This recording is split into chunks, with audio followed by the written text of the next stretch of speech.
Alrighty, you are looking live at Sold Out MetLife Stadium, where today the 16-0 and playoff-bound New York Giants are taking on the 0-16 Philadelphia Eagles.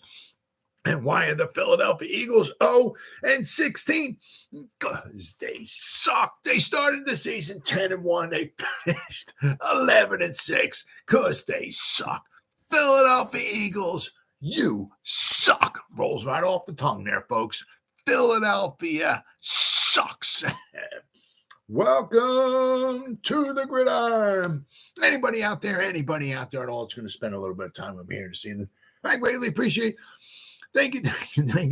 If anybody's going to spend any time watching and replay this once again, thank you so much from the bottom of my heart.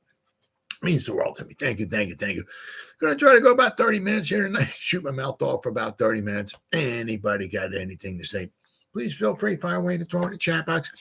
Usually try to check on the chat box like every 5 or 10 minutes or so. So as soon as I see something in there, I try to respond to as fast as I can. So please feel free to fire away. But plus also, instead of me just like rambling on for half an hour, 45 minutes, or whatever it might wind up being, it's just nice to talk to another Giant fan. So please feel free and fire away. Before I get started, if anybody wants to help support my channel out, it would mean the absolute world to me. In the description box below, the very top link. Oh, on time out on Phil. Gonna move the chair for my buddy Manny. All right, pal, come on in. All right, Randy's here. We can continue. Very top link takes you to my membership page. I got the different membership levels. The first one's called the Saquon, second one's called the Lawrence Taylor, and the third membership level I got is called the Gridiron. Each one has their own little perks to them. So if you want to help support my channel out, it would mean so much to me, and I thank you in advance. Thank you. If you're subscribed to my channel, once again, thank you. I can use all the support I can get, guys.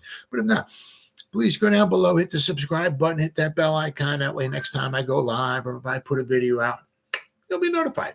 And it's free of charge, right? But what do you got to lose? But if you are subscribed to my channel, thank you. And then finally, just a little ways down in the description box, there's 2 additional links. The top one's a Facebook link, which I'll go over in just a minute. The one underneath it, I'm an old-time fart. So it's Twitter. It's always been Twitter. And it's Twitter today. It'll be Twitter tomorrow. It'll be Twitter 10 trillion years from now. Because I'm an old fart. Whatever letter of the alphabet Elon Musk wants to call it, that's on him. I'm not calling it that. It's Twitter. Usually, my Twitter account, I usually try to put some Giants-related stuff in there every day. So if you follow me on Twitter, I'll follow you back. That's a promise. And then the link just above it, it's takes you to my Facebook group. It's called the New York Giants Gridiron. It's a group. We have over 7,500 members in the group. It's doing simply marvelous, might I add. Basically, if I'm alive and breathing, if I have internet access, I'm putting stuff in this group 24/7, darn near 365. And now, do I put stuff in here? But the members post stuff in here as well, too. So between me and the members, there's a ton of New York Giants information going in this group every day. It's called the New York Giants, the Gridiron. It's a group on Facebook. Please join it. You won't be dissatisfied. I promise. All right, well, all that stuff said and done and away with. Well, I'll tell you, man. Somewhere along the line, it's going to simmer down a little bit, boy. I'll tell you, it's still things are still going kind of crazy.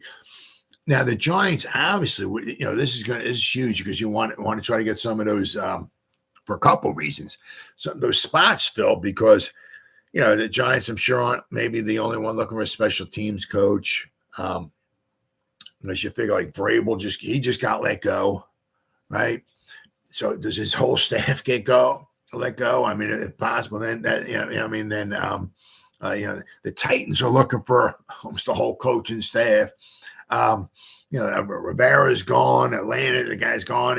So it's and it's just not so much. The head coach doesn't have to get fired, right? I mean, because, at the end of the season, when all the dust settles and everything like that, the changes get made. Now, whether the guys get fired or whether the guys get up and leave and go someplace else, there's always change going on. So if the Giants want to get, their interviews in and get talking to some guys as fast as humanly possible before they start getting scoffed up. But plus also, because they're gonna have the combine coming up and the All-Star game, whatever, the East-West Shrine Bowl and all that stuff and everything, for the draft, so like whoever the offensive line coach is, you want him coming in, getting film on whatever film we have, like on like a Zudu and McKeith and Neil, some of these guys, do we want to keep these guys? Because I think Bredesen's a free agent. Pugh, free agent. Glowinski, we got one more year left on him. Do we want to keep him? Let him go? Bring somebody in? We did let him go. He's a little bit of dead cap money, but we would save a few $1 million. So that would add to our salary cap. So not exactly sure what the salary cap number is because, as Joe Shane said during his presser, he's not exactly sure what the salary cap number is for next season. So we'll have to wait and see. But, the Giants are moving and shaking, right? We'll go over some of their moves and stuff like that and all everything. But I saw this. It's just so weird because it's like, I'm like in about it's like 35 New York Giants Facebook groups. I'm joined.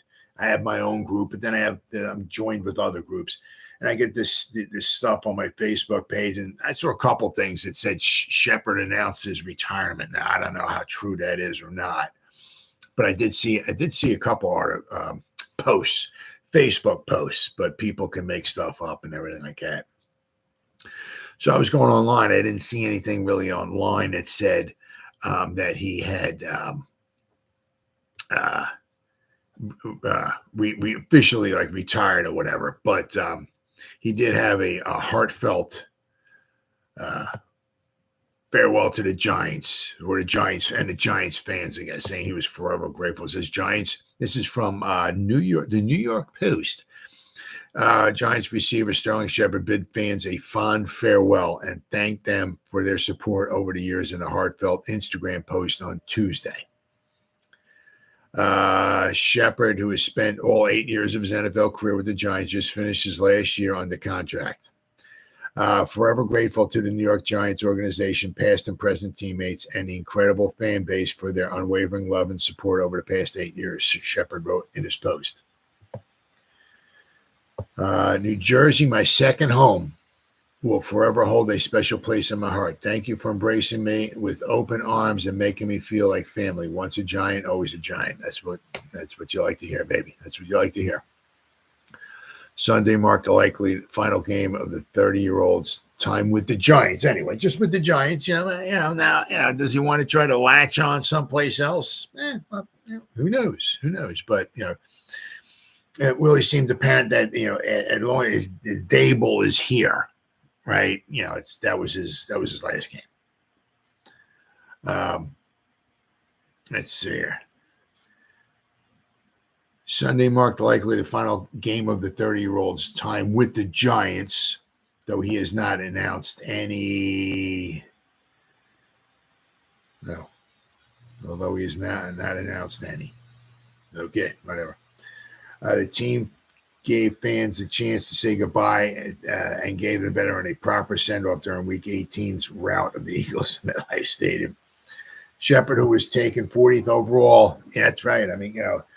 Let's not forget, the 2015 and 2016 draft debacles, right? How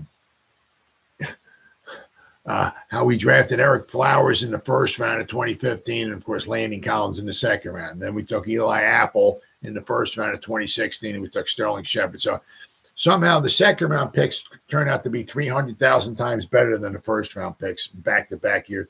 We took back-to-back top 10 picks, back-to-back swings and misses. Oh my God! See, that's the thing, is that's why it's so important, to hit on these draft picks, especially a top 10. And we shouldn't be worrying about. We shouldn't have had a draft Evan Neal, right? You figure out, say, well, Eric Flowers, 15, 16, 17, 18, 19, 20, 21, 22, 23. This season here should be Eric Flowers' 9th season in the NFL. Eric Flowers on one side, Andrew Thomas on the other. or if it injured, Eric another tackle, whatever. But we drafted a tackle, a top 10. You take a tackle in the top 10 in the draft, that guy is, you pick him up, you plop him down on the offensive line day one, and you say, brother, we'll see you in 10, 15 years, pal. God bless you. Have fun playing football. But now because of that screw up, right? Now we're looking for another one, or possibly looking for another one. We don't know with Evan Neal, right? We might be looking for another freaking tackle. We took 3 tackles in the last 9 seasons, 3 tackles in the top 10. We might still be looking for a tackle. A good thing with a good point with Eli Apple as well. We shouldn't be looking for a cornerback, right?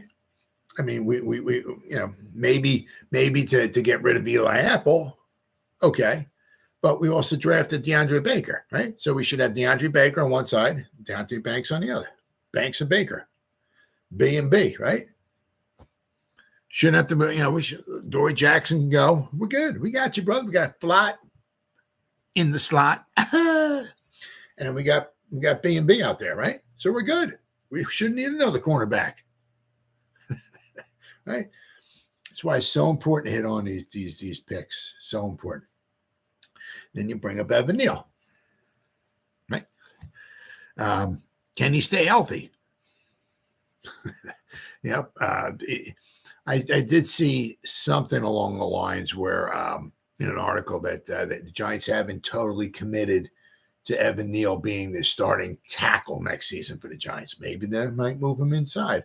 But we'll also have to wait and see as well, too.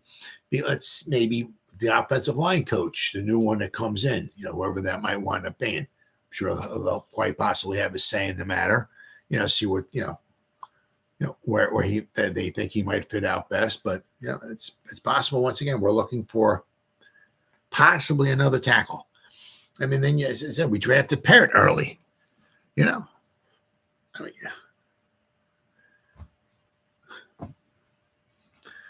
haven't had much luck with our offensive line. Now it's also like with Sterling Shepard. I mean, it just kind of brings it back. That one nice season that we had in 2016. When he was a rookie, because you had him, Odell Beckham Jr., and Victor Cruz. Now, unfortunately, what winds up happening, when you get guys like that is, we had Odell Beckham in 2014, and then we took Sterling Shepard in 2016. So we, 2 young pups there, right? But it was you can go back. Then we had multiple threesomes. Obviously Manningham, Cruz, and Nix. So you can go back and look at we've had some nice threesomes. But that was a special threesome. But the problem is with Victor Cruz, that was his first year back. He missed 2014 and he got injured in 2014, tried to come back in 2015, injured his calf, missed that whole season. So basically, Victor Cruz missed almost 1 3/4 years. He got injured kind of early, if I remember correctly, in 2014. And then he came back and he injured his calf, and he was out for the whole season with 2015 because of a calf. But unfortunately for him, he came back in 2016. We had but Victor Cruz, he caught 1 touchdown pass that year. It was the opening game. We beat the Cowboys in Dallas 2019, right? That was his final salsa with the Giants. Now he had some nice catches throughout the season. I remember he had a nice catch down the sideline against the Saints with setup. Can't remember if it was a touchdown or field goal, but he didn't have a boatload of catches in 2016. You can just kind of see, I guess, the injuries and everything were really catching up with him, and that was his final season with the Giants. But for that one magical season, right, we had Sterling Shepard, we had Victor Cruz, and we had Odell Beckham Jr. What a nice threesome that was. But as with things happen with many players, Hakeem Nicks got injured. Odell Beckham Jr. missed a bunch of time. Victor Cruz, he missed a bunch of times. Sterling Shepard, he missed a bunch of time. Unfortunately, a lot of these giant receivers, we can kind of go back. You go back to Plaxico Burress, shoots himself in the leg. We unfortunately, we've had some very good receivers. Unfortunately, they did wind up missing some time, due to injuries. Manningham, he had some injuries as well too. But it's such a shame. Got a guy there and you pull for him and all and everything. Like Sterling Shepard. It's sad to see him go. At least we went out on a good note. We beat the Eagles at home. Great way to go out. Now the Giants, I said, were smart. They would try to find something for the guy to do. With the Giants organization. He loves being here. I think he said him and Saquon are still tight. We don't know if Saquon's coming back or not or whatever, but him and Saquon are tight. I think Shep says his kid or kids with Saquon's kid. Saquon's got a couple, but they play together. They're like best friends and all that and everything like that. So it would be really, really great to see if they can keep Shepard around because he's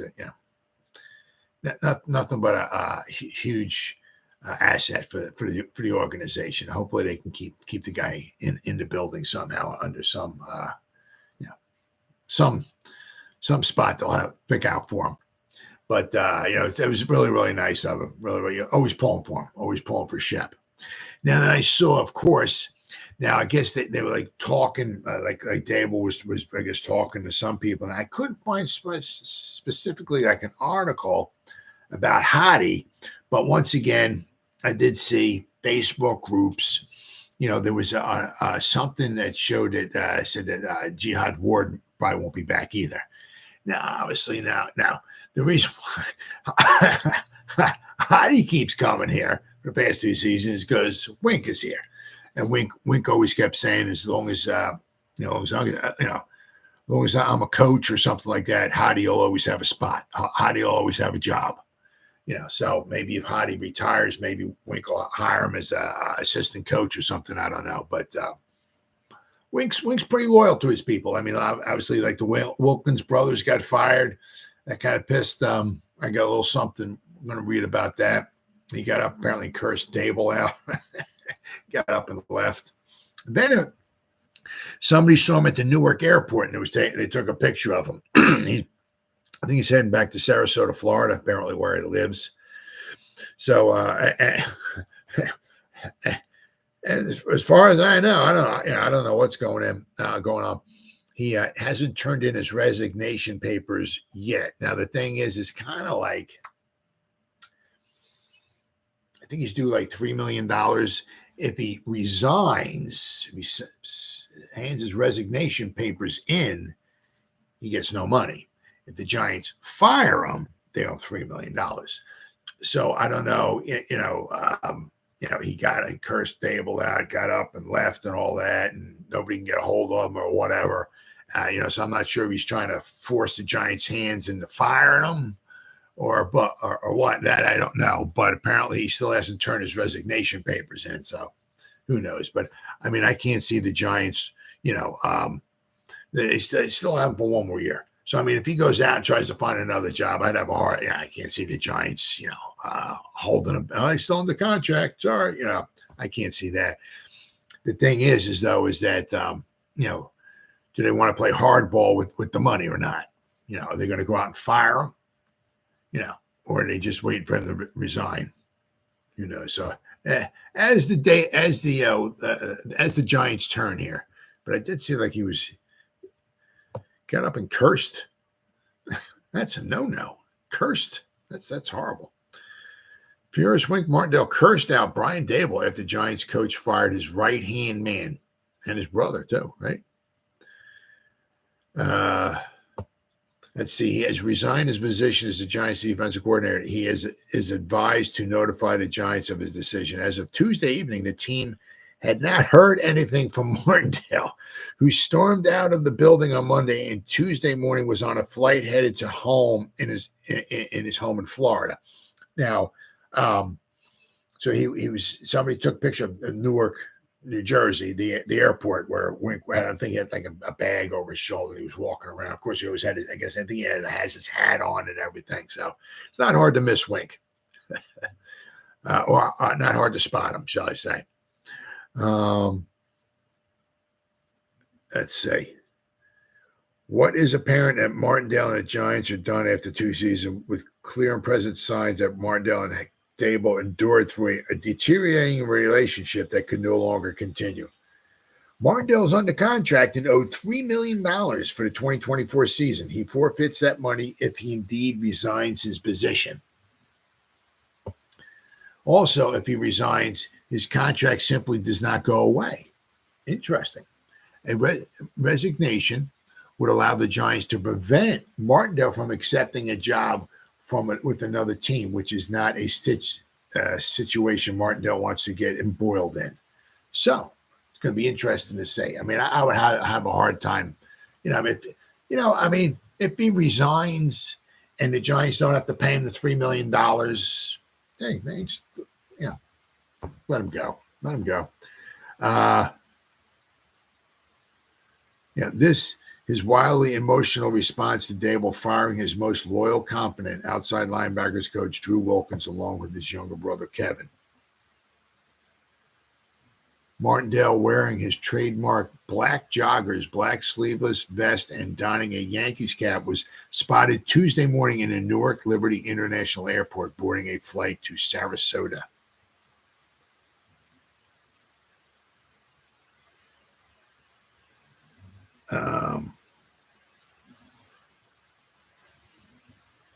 There was also something as I seen here. Oh, wink. There we go. That apparently they were kind of like,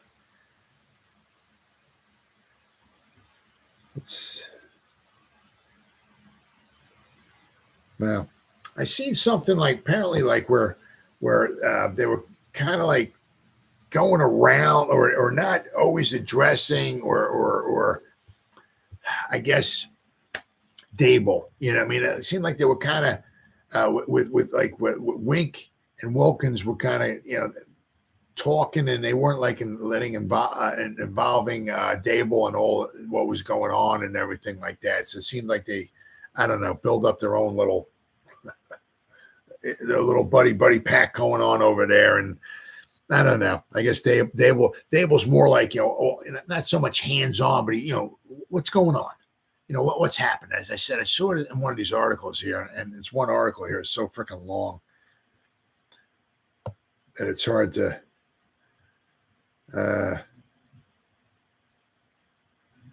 Martin a few weeks later.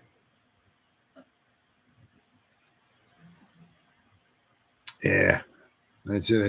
It was in one of these articles here. But although Martindale, highly engaged in his weekly press conferences, frequently praised his group, which raised some eyebrows after some less than robust outings. He did not, however, have a praise for his defense after the 49-17 loss in Dallas, as the Giants were mauled, giving up a ghastly 640 yards, the second most yards allowed in franchise history, and the most amassed to the Cowboys in any game in their history. But as I said, I know there was something in one of these articles, there's a couple articles that, okay.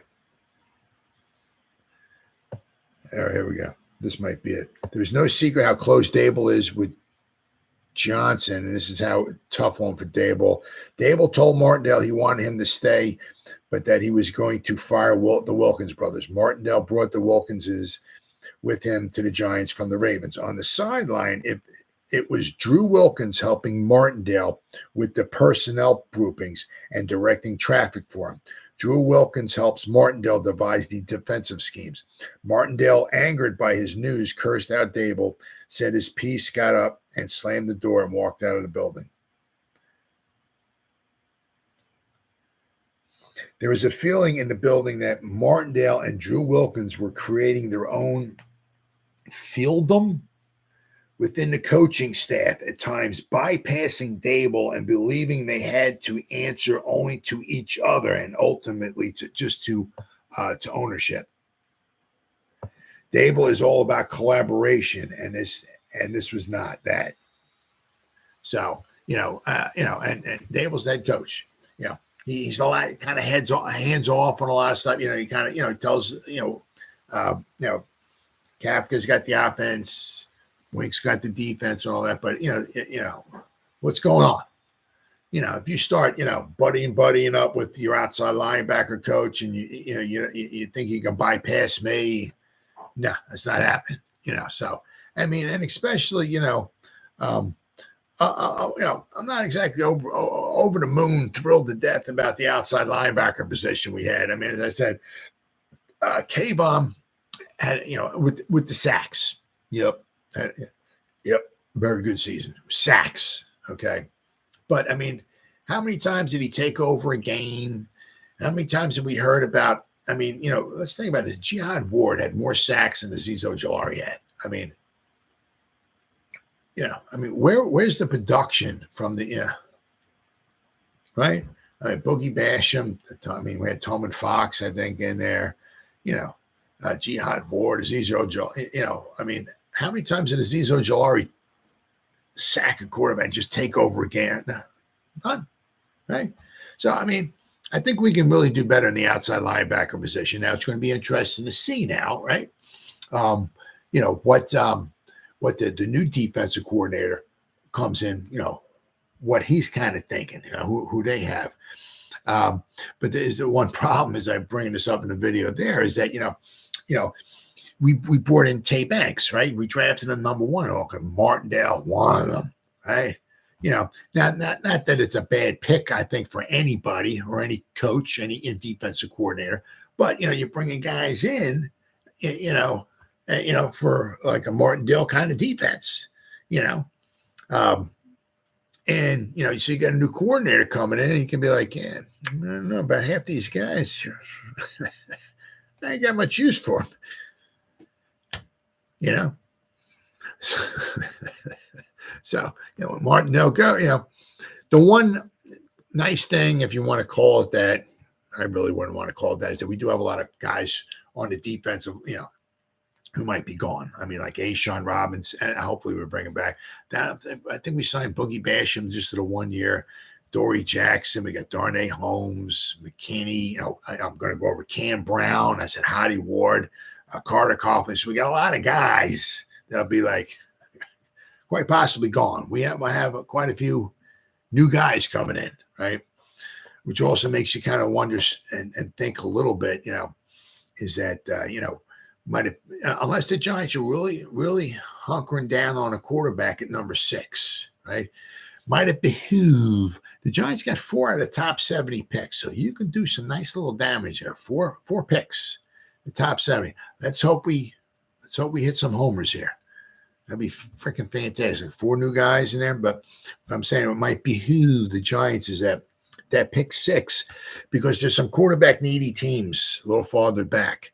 Might want to jump up, maybe draft a quarterback. We slide back some spots, accumulate another pick or so, even if it's in next year's draft.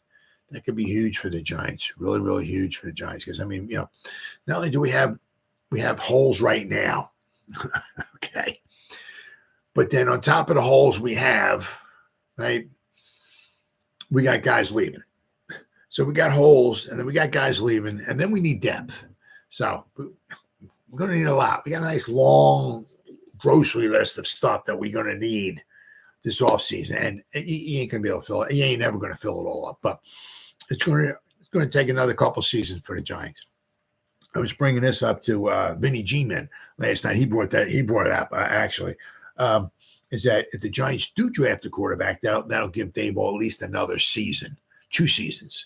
You draft a quarterback, right? And after the first season, hopefully maybe you get him in there and, okay, let's start working on him. And maybe the second season, we'll see where we go, So the Giants have drafted a quarterback, say, pick 6, whatever that might wind up being. and they do get him in next season, right? And they start putting him like Daniel Jones did his rookie season, right? He sat, it was 4 games. He played a little bit of the Cowboy game, but the 5th game, I believe that's when the Tampa Bay game, he went in there and he started riding off into the sunset, right? So started playing. So, I mean, so we can, like Daniel Jones, so whoever that we drafted him, that gave Shermer another season, right? Be the same thing here with Dable, right? If he drafts a quarterback. Now, also look here, too. If we do draft a quarterback, regardless, really look for Dable to be hands-on. And then also something else to be interesting to say is that, does Dable want to have another, kind of, a tough season? Does he want to get a little more involved? Does he want to start maybe calling the plays next season, right? I mean, Kafkin can be the offensive coordinator. Absolutely, of course. I mean, as long as he's not going back to college or whatever, but somewhere along the line, if you're going down with the ship, if you're the coach and you're going down, if you're the captain of the ship, right, and you go and you're the Titanic, you hit the iceberg and you're going down, you want to go down with guns ablazing, right? I'm going down, I'm calling plays. If we're going, I'm not getting fired because I got some guy in the booth calling plays, right? I'm getting fired because I'm calling plays and they're not working or whatever. Right, so look for Dable to get a little more involved. There we go. Yep. Next season, I did. Wait, hold on here.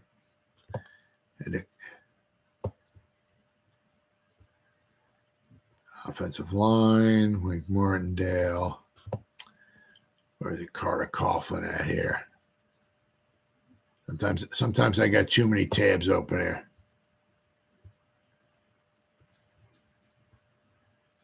Let's just try this here.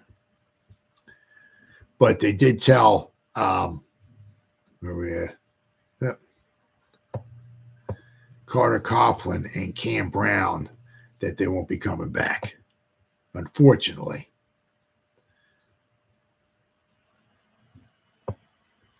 Looks like I ain't going to be able to find this one here. Let's see. Wait, maybe I can type this in here. Coughlin. Let's see if that pops up. Yep, there you go. Yeah, Carter Coughlin, Cam Brown say they will not return to the Giants. So I'm not sure. I think they were told that they're not coming back. As the New York Giants begin their end-of-season house cleaning, there are some subtle losses that will occur. One that fans will have to admit will hurt the team going forward.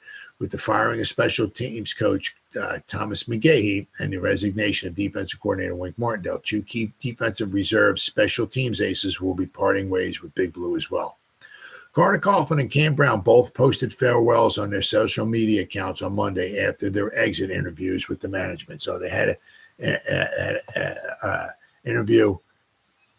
Let's see. Carter Coughlin.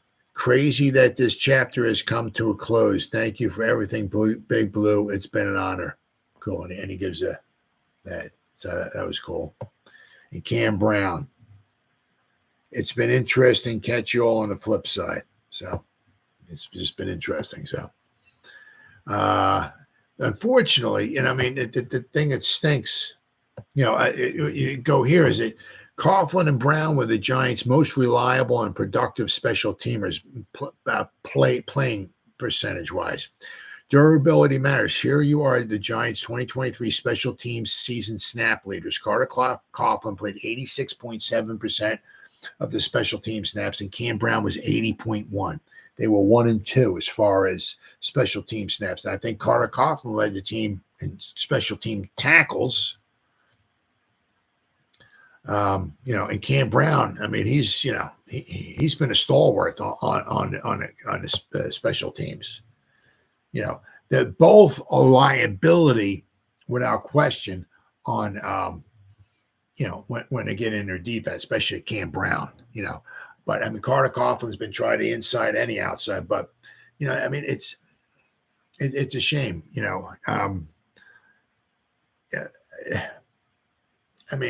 If you're going to replace those guys, okay, I get it and all that stuff and everything. I guess they're going to try to replace them with, obviously with some of these draft picks.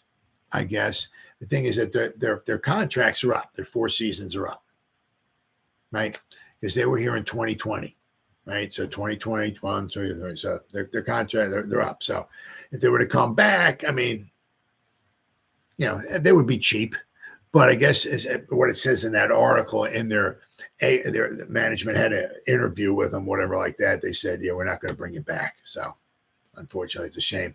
But it's so important. I mean, because you got guys like that, who have experience, good special teamers, right? And they would be cheap, And it's just a shame because these are guys you want to draft, you want to, develop them, right? And hopefully keep them going forward. But at least we had them for 4 seasons, But that's the one problem, is that, all organizations are going to go through. But as the one problem is, with the turnover, right? I guess Dable just wanted to go in a different direction. I guess he just wasn't having it with Carter, Coughlin, and Cam Brown. So hopefully they go out there and find some other additional special teamers. Darnay Holmes was having a good season, special teams. He may not be back, right? Carter Coughlin's not coming back. Cam Brown's not coming back. So, So kind of almost like right off the bat, whoever the new special teams coordinator is coming in, you're not doing a guy a lot of favors, right? But speaking of special teams, oh, man. How about that Joe Judge, huh? Oh, my goodness. 8 special teams. Now, coordinators the Giants could target. Now, a couple of them are on the Giants staff already. So, but the first one here is this is Giants Joe Judge. With New England Patriots on the precipice of blowing things up and wiping the Belichick era clean, Joe Judge will likely be on the market again. Mm-hmm. He's shown he's not really head coaching material, but the guy can still coach at the NFL level as an assistant. Now, let's not forget, right? When we took him, as our coach, what was it? I think he was a special teams coordinator for the Patriots. So and he did a good job, right? So. Judge comes from the same coaching tree as head coach Brian Dable, and there was familiarity there, though. So, in fact, Judge initially wanted to hire Dable as his offensive coordinator with the Giants, but the Bills denied the interview. Interesting. See, that was the one. That's the one little difference here. When Dable came in, he brought in like guys. He had nothing. He had nothing to do with Kafka, right? He had nothing to do with Wink Martindale. And Martindale brought in the outside linebackers coach, the tight ends coach. We brought, he had no tie with him. Basically, the only tie Dable kind of had. I mean, he kept a couple of guys here like Jerome Henderson, McGahee, some of the coaching staff for the Giants. But when Dable came in, a lot of the guys were just he had no ties to him, right? I mean, he had ties with Bobby Johnson, right, and obviously in Shane, But I mean, a lot of the other guys there wasn't much of a tie to. Judge, when he came, he was just bringing in guys that he knew. If he, whether it might have been in college or at the pro level, whatever. But Judge had a lot of familiarity with a lot of guys, but he was bringing in his own guys, right? Now, as it was just read in that article, right? Judge wanted to bring Dable in as his offensive coordinator. That might have been pretty cool, but unfortunately for Judge, he got the clapper, and we got screwed, right? Let's see. When the Giants played the Patriots in December, many of the Giants players who played for Judge had nothing but praise for him. Cool. Bob Ligashevsky. Ligashevsky would have been a great hire for the Giants, but they were too slow on the trigger. He was hired by the University of Minnesota on Monday to run their special teams. Slow on the trigger. Ligashevsky has been coaching special teams on both the college and NFL levels for over 35 freaking years and has a Super Bowl ring to his credit. They could potentially lure him away from Minnesota with a lucrative contract, but it seems highly unlikely now. Larry Izzo. Let's see here. Yeah, there's a bunch of guys here. Larry Izzo is a former special teams ace as a player who has become one of the more respected coaches in the NFL. He was the Giants special teams assistant for the Giants under Tom Quinn from 2011 to 2015 and has a Super Bowl ring to his credit. Izzo has been the Seattle Seahawks special teams coordinator since 2021 and is still under contract to them as far as we know. He would be a great get if general manager Joe Schoen could work some magic. Doug Coleman. New Jersey native Doug Coleman was a Giants draft pick in the late 1990s as a linebacker and special teamer out of Nebraska. After a 6-year playing career, Coleman went into coaching mainly special teams. He has been an assistant in Houston and Dallas and is currently an assistant with the New England Browns. He is worth an interview at least. Mike Adams, right? Mike Adams is currently the Giants assistant special teams coordinator. Adams had a long NFL career playing for 6 teams over 16 seasons. You can't buy that. You know what I mean? That experience. 6 teams, 16 seasons. Freaking incredible. And then coaching the past 3 years for the Bears and the Giants. He should also get the benefit of an interview. Absolutely. Stephen Thomas. Stephen Thomas is another internal possibility as he was also an assistant to McGahee. Before joining the Giants, he spent 4 seasons with the Detroit Lions as a defensive quality control coach. Corey Harkey, a former tight end with the St. Louis/Los Angeles Rams, has been the assistant special teams coach for the Buffalo Bills for the past 2 seasons. Okay, Harkey is the son of former Major League pitcher and current New York Yankee bullpen coach Mike Harkey. Nate Kaiser, I believe that's how you pronounce his name, has been the special teams coordinator of the Washington Commanders since 2019 and held the same position with several other teams, with Tampa Bay and Tennessee. If he isn't retained by the new head coach in Washington, he could possibly be a possibility for the Giants. So, I mean, there's a lot of possibilities out there. And also let you know kind of like what Daywell thinks about some of the guys underneath McGahee. We'll have to wait and see. But there's going to be a ton of guys out there. But as we've seen, it is very important to, special teams, obviously, I don't got to be a rocket scientist to figure this out. Special teams is huge. Let's just hope, like next season, we have one kicker. He stays healthy, right? I mean, because if Gano is healthy, chances are he makes that field goal against the Jets. Puts us up by 6 points with whatever the heck it was, 30, 35 seconds ago, whatever it was. And the Jets would have to get the ball, right? Maybe the Giants squib it down there and force the Jets to get it and run it. And you chew up some time off the clock. So chances are the Jets aren't scoring a touchdown. Might quite possibly maybe the Giants get the W in that one, right? The extra, the field goal we met with Crosby and the extra point he missed, and just with against the Rams, But the special teams, the Scottish Hammer hasn't done too bad this season, especially also considering he has been hurt. Gunnar Olszewski, let's hope. I mean, I said we let Cam Brown go, Carter Coughlin go. I'm not sure if Darnay Holmes is going to be backing out, but let's hope we can find some place for Gunnar Olszewski. Wasn't it nice? Wasn't it refreshing, right? That ever since he came in, right, there's a calmness, right? That, how many times do you at least see him get a return for at least double digits or something like that, right? He's brought some calmness, right, to the special teams. So let's hope we can find a way to keep that guy on the roster because he did a heck of a job. And let's not forget the punt return, right? Ran the punt return back. I mean, that was huge, absolutely huge. So, but I mean, there's a lot of special teams coaches out there. It'd be interesting to see where the Giants are going to go. But I mean, it is, it's like, Black Monday rolls around, all these coaches are gone. Right. And then you got to, it's all of a sudden it's like, the Giants and however many other teams are looking for an offensive line coach, which leads me to my last article here. Right. Oh, the Giants begin their offensive line coach interviews. Cool.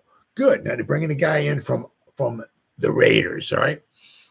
I hope if the guy is not retained once again, I am just such a moron. I can't remember the guy's name from the Falcons. They let the coach go. All right. Now, I'm not sure if the new head coach is going to want to keep the offensive line coach there, but that offensive line coach did an outstanding job with the Falcons. Really good job with the Falcons. He's somebody that they should pick the phone up and at least give a call to if they can.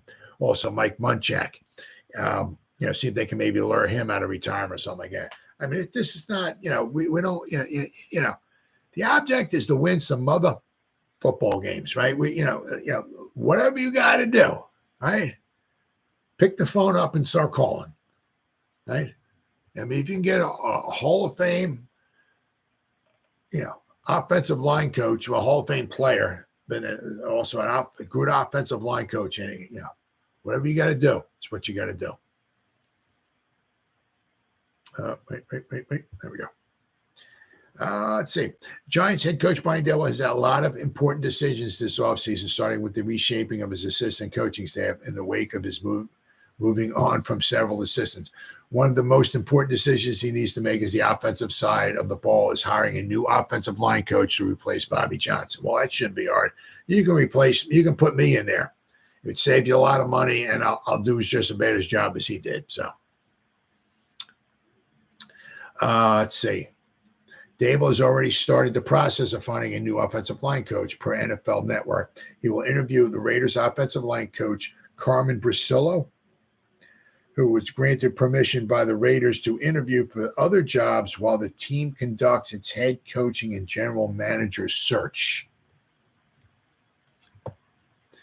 The Giants will interview Raiders offensive line coach, Carmen Bricillo, for the same role on Daboll's coaching staff, sources say. Vegas granted permission for Bricillo to interview while they conduct their GM and head coaching searches. I mean, he's done a pretty good job.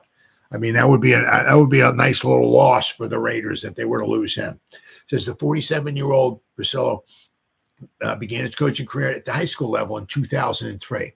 So he's been coaching for 20 years. Before moving on to various college spots as an offensive assistant, offensive line coach, including Duquesne, Akron, Illinois, and Youngstown states. He landed his first NFL coaching job as a member of Bill Belichick's Patriots staff in 2019. Hired as a coaching assistant, the following season he was named co-offensive line coach, and then in 2021 he was named the lead offensive line coach by Belichick. Bricillo was hired by Josh McDaniels. So, McDaniels goes from the Patriots to the Raiders. McDaniels goes to the Raiders with Bricillo, takes him with him. 2022 to be hired for the Raiders offensive line coach, a position he still holds. Under Bricillo, the Raiders offensive line finished with an 86.3 pass blocking efficiency rating on Pro Football Focus, which was tied for sixth best mark in the league this season. Right? Does it pop it up here? No, okay. I have to. Let's see. I have to sign in here. Let me see if I can. Can I sign in? No, I can't sign in under this, unfortunately. But yeah. Let's see here. The Raiders' offensive line also allowed the third fewest quarterback pressures, 142, behind the Dolphins and the Falcons. See, the quarterback pressures. The Falcons were in the top two as far as quarterback. I'm not sure if the Dolphins were number one and the Falcons were two, but once again, the offensive line coordinator, coach for the Falcons, very good. So the guy, Bricillo for the Raiders, the Raiders' offensive line was in the top three as far as quarterback pressures allowed over the whole season. Okay. And the other two was the guy from the Falcons. All right. Let's see here. Oh, okay. And it's a marked improvement because the Raiders gave up 142 pressures this season. They allowed 200 the year before. So what is that? They allowed 58 less pressures, which is what, 17-30. So they allowed like at least 3 pressures less per game. That's pretty good. That's a heck of a, they went from 200 pressures down to 142. And obviously we don't have to freaking talk about, the offensive line for the New York Giants. Now, also, it's going to be, one of the things is not so much getting results, right? But, also being able to develop young talent, bringing guys in, right, and developing. It's not so much, it's not, okay, I got my starting 5 here. Hey, we're doing pretty good. All right, we're doing good. Oh, we got an injury. Oh, we'll have to bring somebody. Well, I really didn't develop these guys too well, so we might start stinking, right? You got to put this guy in here. So it's not only getting the offensive line on the right track, right, but it's also bringing in new guys, or at least trying to maybe McKeithen, Zudu, developing those guys. I'm not sure. Once again, I'm not sure. I got Lemieux. Remember Lemieux? Thomas, Lemieux, Parrott. So Lemieux and Parrott, they might be gone, right? Pugh, Bredesen, they might be gone, right? We could be getting rid of Glowinski. He could be, so half the guys that they're on, on the roster or whatever, they all could be gone. So we're going to need some depth. We're going to need some good guys coming in. Hopefully, these guys, like with McKeithen, Azudu, and Neal, hopefully they come back and hopefully they'll be somewhat healthy when training camp starts. We'll have to wait and see there. But, the Giants, regardless, they're going to need, get a Fab 5 going, get some cohesion going, hopefully stay healthy. But not only that, the biggest thing is also when somebody does go down from injuries, because it's the Giants, and injuries and Giants just kind of go hand in hand, right? But when a guy does go down, can we bring somebody in off the bench, right, and not miss much of a beat? Obviously the guy's not going to be maybe as good as the person that's starting, but we have to start developing some of these guys, which is absolutely huge. So, tough decision coming up, but also it's, time is of the essence still, because it's, the Giants aren't the only one looking for an offensive line coach, right? It's not like, well, let Bobby Johnson go and that'll take a few weeks, see what's out there, make a couple calls here. We'll see what's going on. No, time is of the essence. If you want, defensive coordinator, right? Let's get the ball rolling, right? Offensive line, these are huge. Special teams, these are huge. So I'll be back again tomorrow. Let's see. As the Giants turn, right? Lord knows what's going to happen tomorrow. But I said as soon as the Eagle game was over, I said like the next 3.5, 4 months, whatever it's going to be. It's going to be like as the New York, it's going to be like a soap opera as the Giants turn. Guys coming and going, right? And then we start getting ready for the combine and all that stuff. And and we got free agency in March. Free agency is like 2 months away. 2 months away. We're talking free agency already. Holy crap, huh? And then about a little bit over a month after that, we're on to the draft. And we're rocking and rolling all over again, guys. So, all right, guys, it's been 53 minutes. Whoever spent any time listening to me live, thank you so much. Or if anybody spends any time watching a replay this, once again, thank you so much. From the bottom of my heart, means the world to me. Thank you. As always, you guys stay safe out there and go Giants. Woo! Oh, yeah.